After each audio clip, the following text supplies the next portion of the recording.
लखनऊ, जो अपनी नवाबी संस्कृति, इतिहास और वास्तुकला के लिए जाना जाता है। लखनऊ की गलियों में कई ऐसे रहस्य छुपे हैं जो सुनने वालों को भयभीत कर देते हैं।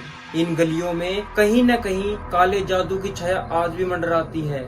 यह कहानी लखनऊ के एक पुरानी हवेली की है, जहां पर काले जादू की शक्तियों ने पूरे परिवार को विनाश की कगार पर पहुंचा दिया था। So hello everyone, welcome back to our another horror video. तो मेरी यूट्यूब फैमिली, आज मैं एक ऐसी कहानी लेके आया हूँ जो बहुत ज्यादा डरावनी है। इसे सुनने के बाद आप सबके होश उड़ने वाले हैं। तो आपका ज्यादा समय न लेते हुए कहानी शुरू करते हैं। लखनऊ के वीरान इलाके में स्थित एक पुरानी हवेली थी। यह हवेली करीब 200 साल पुरानी थी। हवेली की बनावट बहुत सुंदर थी, लेकिन उस पर एक अजीब सी उदासी छाई रहती थी। आसपास के लोग कहते थे कि इस हवेली में एक समय बहुत अमीर खानदान रहा करता था, लेकिन कुछ ऐसा हुआ कि वह खानदान और उनकी हवेली दोनों ही बर्बाद हो गए। कई सालों बाद एक अमीर व्यवसायी रियाज अहमद ने इस हवेली को खरीद लिया। वे अपनी पत्नी और 2 बच्चों के साथ यहाँ रहने आ गए। उन्हें इस हवेली की पिछली कहानी के बारे में ज्यादा कुछ पता नहीं था। बस यह सुना था कि यह हवेली बहुत समय से खाली पड़ी थी। हवेली में आने के कुछ ही दिनों बाद रियाज और उनके परिवार को अजीब घटनाओं का सामना करना पड़ा।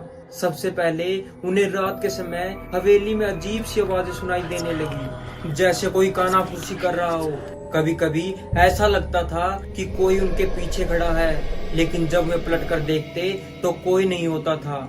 एक रात रियाज की पत्नी अनुष्का को एक डरावना सपना आया। उसने देखा कि हवेली के नीचे एक तहखाना है, जहां पर काले जादू के अनुष्ठान किए जाते हैं। उसने देखा कि उस तहखाने में एक बड़ा सा कालीन बिछा हुआ है, जिस पर एक अजीबोगरीब प्रतीक बना हुआ था। उसने देखा कि कुछ लोग काले कपड़े पहने हुए उस प्रतीक के चारों ओर मंत्र पढ़ रहे हैं। अगले दिन अनुष्का ने अपने पति को सपने के बारे में बताया। रियाज ने इसे सिर्फ एक बुरा सपना मानकर नजरअंदाज कर दिया, लेकिन अनुष्का को यह सपना वास्तविकता जैसा लग रहा था। उसने हवेली के नीचे के हिस्से की छानबीन करना शुरू कर दी। कुछ दिन बाद उसे हवेली के एक पुराने दरवाजे के पीछे एक सीढ़ी मिली, जो नीचे तहखाने की ओर जाती थी। अनुष्का ने रियाज को तहखाने के बारे में बताया। दोनों ने मिलकर उस दरवाजे को खोला और सीढ़ियों से नीचे उतर गए। नीचे का नजारा बिल्कुल वैसा ही था जैसा अनुष्का ने अपने सपने में देखा था। वहाँ एक बड़ा सा कालीन बिछा हुआ था और उस पर वही अजीब प्रतीक बना हुआ था। तहखाने की दीवारों पर पुराने जमाने के चित्र बने हुए थे, जिनमें काले जादू के अनुष्ठानों को दिखाया गया था। तहखाने में एक पुरानी लकड़ी की अलमारी भी थी। अलमारी में कई पुरानी किताबें और ग्रंथ रखे हुए थे।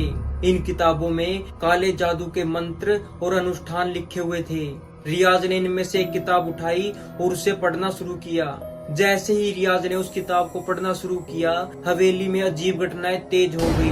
हवेली की दीवारों पर खून की बूंदें दिखाई देने लगी। अनुष्का को रात में बुरे सपने आने लगे और उनके दोनों बच्चे अचानक बीमार पड़ गए। डॉक्टरों ने उनकी बीमारी का कोई कारण नहीं बताया। अनुष्का ने यह सब देखकर अपने एक पुराने दोस्त, जो एक प्रसिद्ध तांत्रिक था, उसको बुलाया। तांत्रिक ने हवेली में प्रवेश करते ही महसूस किया कि वहाँ पर एक बहुत ही शक्तिशाली काले जादू का असर है। उसने तहखाने में जाकर देखा और बताया कि वहाँ पर बहुत पहले किसी तांत्रिक ने एक बेहद खतरनाक काले जादू का अनुष्ठान किया था। तांत्रिक ने बताया कि यह अनुष्ठान बहुत ही घातक था, जिसमें बुरी आत्माओं को बुलाया गया था। उन आत्माओं को वश में नहीं किया जा सका और वे आत्माएं इस हवेली में ही फंसी रह गई। उसने यह भी बताया कि रियाज द्वारा किताब को पढ़ने के कारण वे आत्माएं फिर से जागृत हो गई है। तांत्रिक ने परिवार को सलाह दी कि वे तुरंत इस हवेली को छोड़ दे, क्योंकि उन आत्माओं को शांत करना बेहद कठिन है। लेकिन रियाज ने हवेली छोड़ने से इनकार कर दिया। तांत्रिक ने कहा कि अगर वे यहाँ रहना चाहते हैं तो उन्हें एक विशेष अनुष्ठान करना होगा, जिससे उन आत्माओं को हमेशा के लिए बांध दिया जा सके। तांत्रिक ने उस रात अनुष्ठान करने का फैसला किया। उसने एक बड़ा यज्ञ तैयार किया और मंत्र पढ़ना शुरू किया। जैसे जैसे अनुष्ठान आगे बढ़ा, हवेली में भयंकर तूफान शुरू हो गया। दीवारें हिलने लगी और छत से धूल गिरने लगी। अनुष्का और बच्चे डर से कांप रहे थे, जबकि रियाज तांत्रिक की मदद कर रहा था। फिर लास्ट में तांत्रिक ने अनुष्ठान को समाप्त किया। हवेली में अचानक शांति छा गई।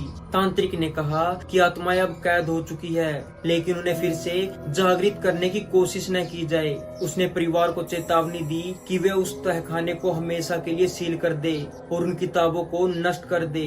रियाज और उसके परिवार ने तांत्रिक की बात मानी और तहखाने को सील कर दिया। उन्होंने हवेली में रहना जारी रखा, लेकिन अब वहाँ कोई अजीब घटना नहीं हुई। उन्होंने उन किताबों को भी जला दिया और हवेली में सब कुछ नॉर्मल हो गया। लेकिन हवेली की दीवारों पर अब भी वो रहस्यमयी निशान बने हुए थे, जो इस बात का प्रमाण थे कि वहाँ कभी एक शक्तिशाली काला जादू हुआ था। इस तरह लखनऊ की यह हवेली और उसमें होने वाला काला जादू एक भयानक कहानी बनकर रह गया, जिसे सुनकर आज भी लोग कांप जाते हैं। तो दोस्तों, यह थी हमारी आज की कहानी। कहानी आपको कैसी लगी कमेंट बॉक्स में कमेंट करके जरूर बताना। और अगर अभी तक चैनल को सब्सक्राइब नहीं किया है तो अभी सब्सक्राइब करें, ताकि आप भी हमारी YouTube फैमिली का हिस्सा बन सके। फिलहाल चलता हूँ और मिलते हैं किसी और दिन किसी और ऐसी ही डरावनी कहानी के साथ।